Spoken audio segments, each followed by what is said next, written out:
Lisa. I have two 4x6 photos for my layout today that I'm going to stack on top of each other because I am looking up at the sky. I'm laying on the beach in my chair, my lounge chair, and I'm looking up at the sky, and I took the photo of that and then did a selfie. And so that's really a memory I want to capture because it was just so relaxing. We had this wonderful week. Everybody was well at home, and we got to go away and just have a really, really relaxing time for a full week. For my title, I wanted to say things are looking up. And I'm going to do some things with the silhouette, and we'll go over to the silhouette here in just a moment to show you how I'm going to create the title and use an offset and then do some misting and things around that. So it kind of looks a little bit like a cloud sort of look, but I think it will be fun. I'm going to do some kind of a sun here and maybe some other embellishment down here. Now where this paper comes in is when I first pulled these photos out, I found this paper and I really liked it. This is some vellum from Basil. I don't know how long I've had it, but it's called Textured Vellum Flower Garden. But I thought the flowers I thought these kind of look like little clouds. So I'm planning to take a strip of this and use it as the border beside my photos. I just don't know how it's going to look on this white paper. I will probably have to switch this over to maybe a blue paper or something over here on this side. I know I want to do some misting in blue, and that's why I got the white paper out. So we'll do that first, and then we'll probably piece in a different color of background over on this side of the page. So now let's go to the silhouette and get our title together and see a few features with doing that, and come back to do the misting. To get us started with this, I've gone ahead and added a couple of rectangles as placeholders for my photo, and then added some text, and I haven't changed the fonts yet for this text. The rectangles, I just drew them. Let's delete one of these and I'll show you how I created it. Just simply drew the rectangle,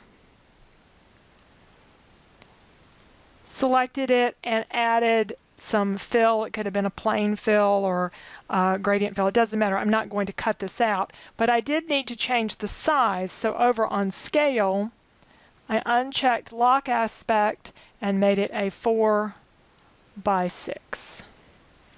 And then I just duplicated that. So I have these, and we'll be sure that we don't cut those.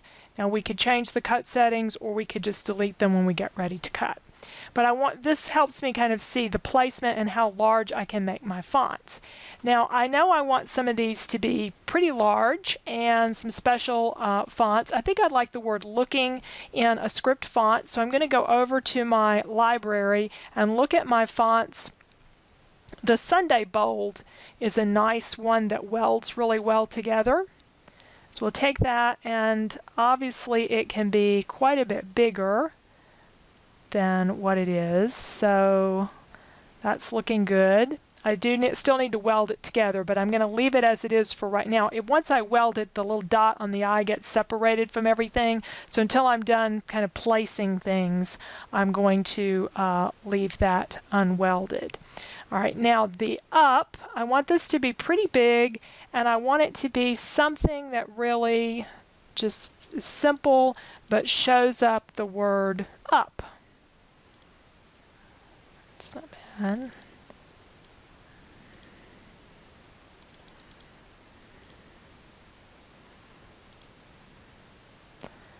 I always like that one. All right, so again, let's make this pretty large. Maybe a little too large. All right, and we're going to want it close to looking. All right, and then things and R, I have looked at fonts, and I've chosen Cooper Black. So I've got 3 different fonts here. There's some rules about how many fonts you can put on a page. You know, you can break rules however you want, but I just want to have these so that they look good and fun. I think, you know, the more casual your page is, the more different fonts you can have. I'm going to need to zoom this in so we can see what we're doing. I think, let's go back to the full screen.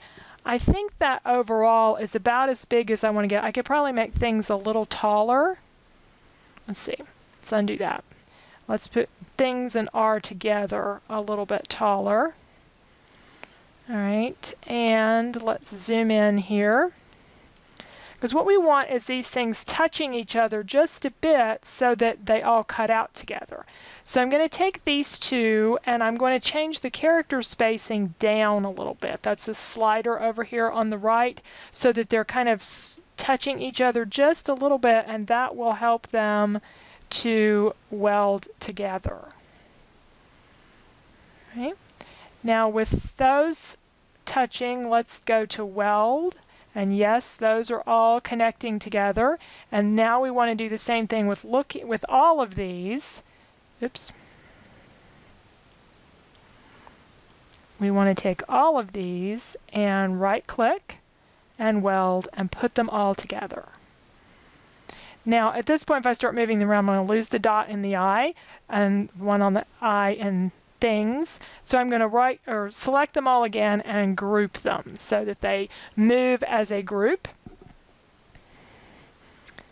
Okay, and let's zoom out and see how that's looking. I think that's looking good.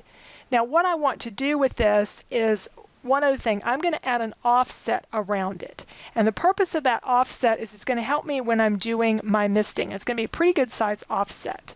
So let's select this and go to the offset option up at the top, the offset window. Choose offset, and let's make it even bigger.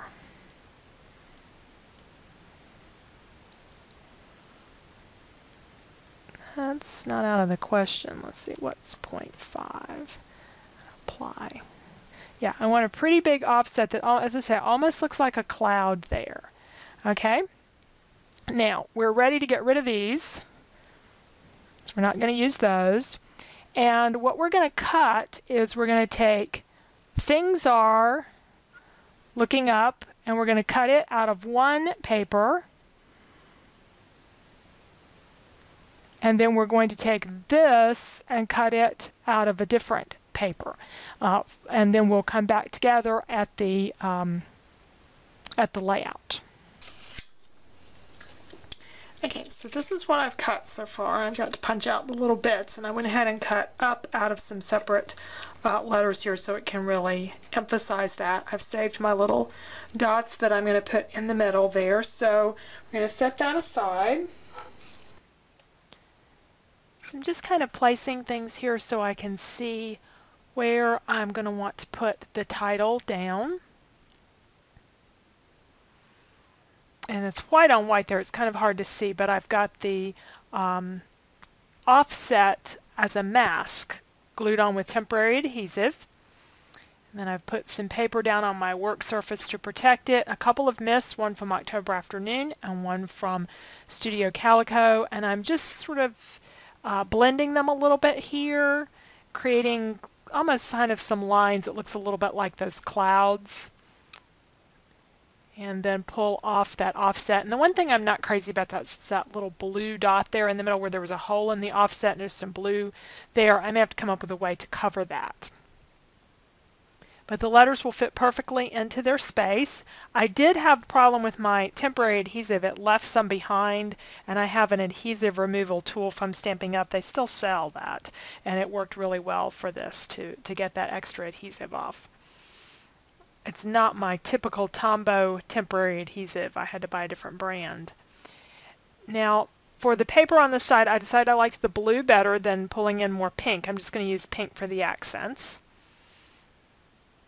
And then the white vellum will show up really nice on this blue.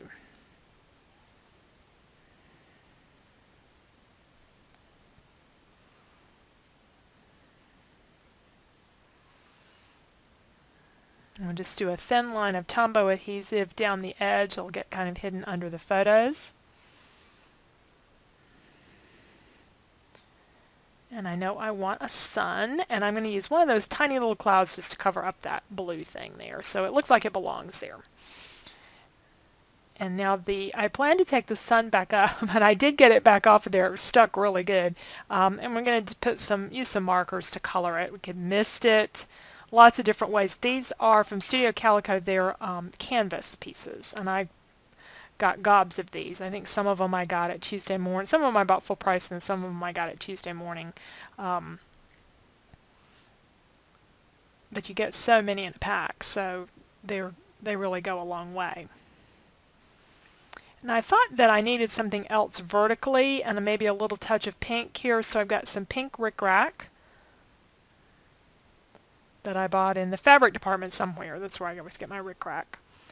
And then looking for a heart, and I need something larger than those normal little wood veneer hearts, so I'm going to have to go shopping in my stash for that.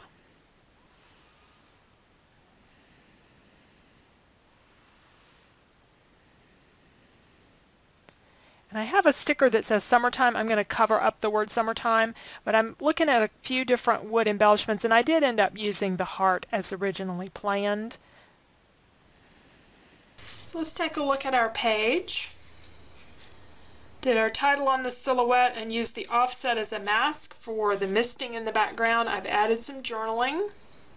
And I used one of the silhouette fonts for that. I think it's the same one that I used for looking.